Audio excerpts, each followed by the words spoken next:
One of my favorite names when preseason scouting the 2023 NFL Draft was Cam Hart out of Notre Dame.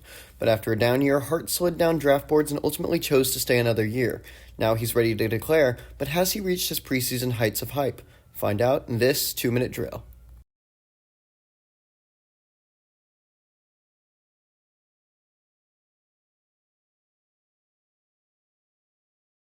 Part of what drew me to Hart in the first place was those measurables. Rumors were around that season that Hart was packing 33-inch long arms, which he confirmed at the Combine this season. He's the prototype for the type of cornerback I would build if I could pick my perfect traits. He jams well, especially because of this, and it's hard to get space on him with that arm length and height. Putting him in a press man scheme would be helpful for his success. I also felt like Hart thrived in run support. He's a willing tackler and his instincts moving downhill are strong. This is the portion of his game I was really impressed by his processing, and I saw flashes that can make him a worthy developmental project.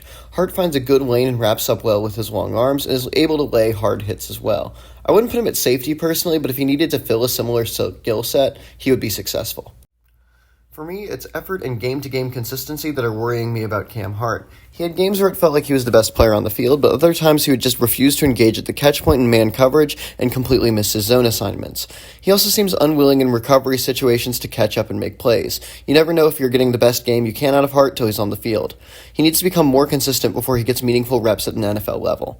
I also want to emphasize how little work he does at the catch point. Hart is more comfortable playing the receiver than the ball, which results in big receptions when the quarterback is able to put the ball in front of the receiver. It also means Hart can get penalized for his contact at times, and it's why he's never been known as a guy who stuffs the stat sheet. You're likely going to have to encourage him to get turnovers at the next level because he won't do it himself. Cam Hart as a prospect reminds me most of Bryce Hall. Hall and Hart both had quality length and skills in tackling, but they had a difficult time working at the catch point.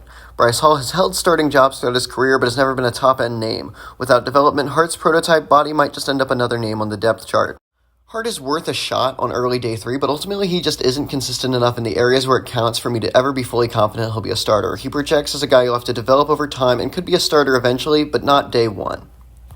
And that's the 2-minute drill.